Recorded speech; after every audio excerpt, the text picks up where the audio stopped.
The fifth yama, that's it. You got it. I've given you all the secrets to a semi-internal successful life. The fifth yama, a parigraha. Okay? Well, let's talk about what it says there. It says that we should never take advantage of an opportunity in a negative way.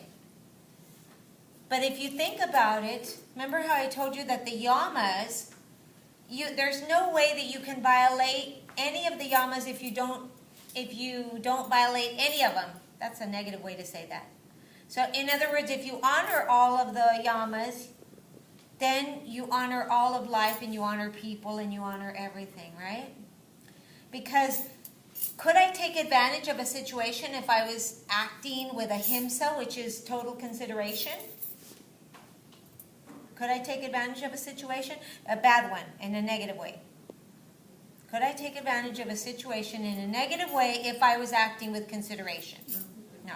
There's absolutely no way, right? So again, we go back to the first one, we start with the first one, and we realize, okay, the first one is like the key, right? Acting in consideration to all living things. There's just no way. You cannot harm anybody, hurt anybody, dishonor anybody if you're acting with consideration. Now, parigraha means be careful not to abuse the situation, if you will, right? Because we have a tendency to sometimes think and say, oh, well, she won't mind, oh, he won't mind. And sometimes when we say, oh, he won't mind, she won't mind, we're actually taking advantage of that situation. And however innocent it may be, it might be violating this one right here, right? Because the universal laws tell us that we are spirits of light, we are inner light, and there's only two ways to take an action. You're either going to take, and if you think about it, every time you've taken an action, you're either going toward pleasure or running away from pain. And pain can be actually interpreted as fear, fear of whatever's happening or, whatever, okay? So, and not necessarily physical pain, but emotional pain, spiritual pain, all of those, physical pain, all of that, right? So we're either going to take an action which we call in love, or we're going to take an action which we call out of fear. And we've talked about the fact that sometimes we take action because in fear-based action, and whenever we take a fear-based action, what are the consequences usually of that? Something not turning out the way you would like it to. Yes, something not turning out the way you would like it to, or think about it. Not for the right reason. Not for the right reasons. Remember we talked about if you're at work and somebody does something, right? You're acting out of fear, right? So we tend to do things out of fear-based because we're afraid that either we're not going to win, or we're afraid that what people are going to say about us, or we're afraid of what people are going to think about us.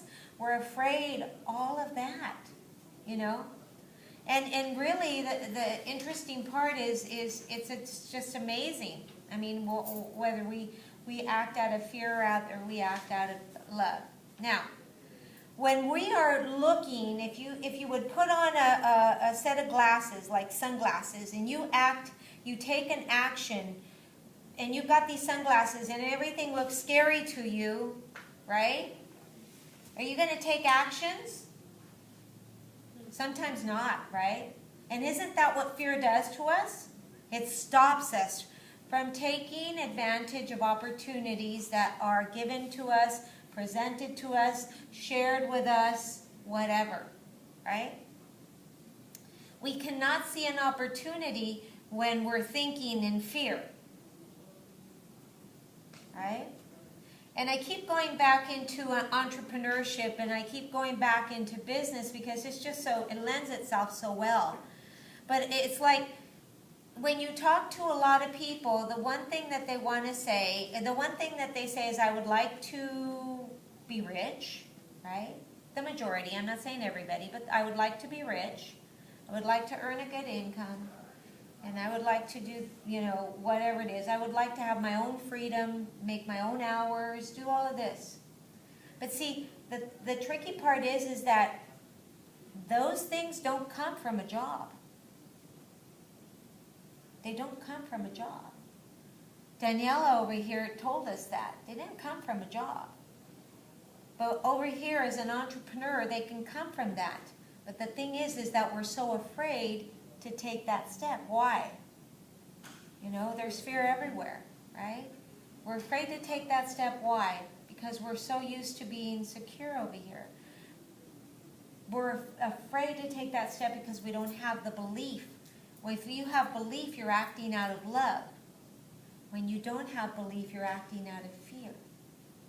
Because if we all acted out of love and believed, then guess what? We'd have what we wanted. But the universal laws will tell us, and Aparigraha says about taking advantage of that is this. If you have 1% doubt or fear, it's going to win over 99% love. Right? If you have even a small little doubt, guess what? It's not going to work. Now let's take a look at the job situation. Let's say you're interviewing for a job, and you are interviewing for a job and 70 other people are interviewing with you. Right? What are the chances that you're going to get that job if you are acting and thinking out of fear?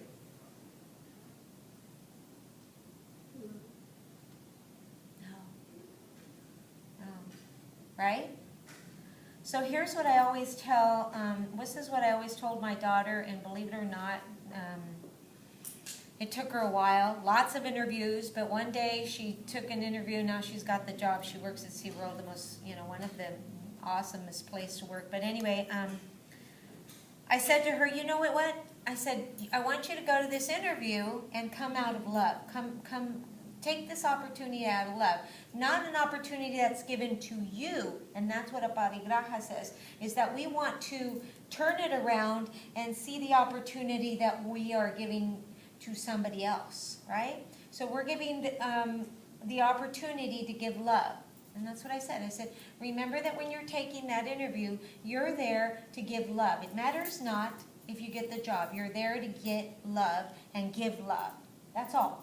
There's an exchange of love. If you keep it on that vibrational level, the chances are better that you're going to get that job, or at least a call back, than if you, oh my God, you're sitting there and they're asking you a question, and inside your head you're saying, oh my God, I wonder if I answered that question right. Oh my God, do I have boogers coming out of my nose? Oh my God, she's probably not going to like me. Oh my God, and we throw these, and we're energy beings. Tell me you can't feel when somebody's angry at you. Can you feel when somebody's angry? They don't have to say anything, yes?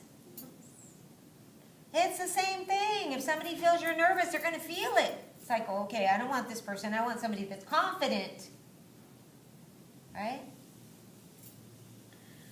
So after time and time again, she finally did that, and she came back, and she just was so happy. She came back and she said, Mom, I did what you said. I just sat there and I just said, I just am giving love to you. And I answered all the questions, and I guess I'm getting love. And they called her back and they said, I'm really sorry. You don't, you didn't qualify for this position. And she was okay with it. She wasn't even down. She was like, it's okay, Mom, because I gave love. I did do what I was supposed to do. I gave love like you said, right? Less than 3 hours later, they called her up and they said to her, we didn't have that position, but we got 3 other positions you can pick from. Mm-hmm. And everybody's like, you should have seen her Facebook. It was like, they called you? And she was going, yeah, they called me. And I was like, not only did they call once, they called once, they left a message. They called twice, they left another message. They called a 3rd time and left a message. She didn't call them back until after the 3rd time they called her. Why? Because we had gone to do something and she had left her phone, right? But because she was giving love. And the best things happen to us when we're in a better space.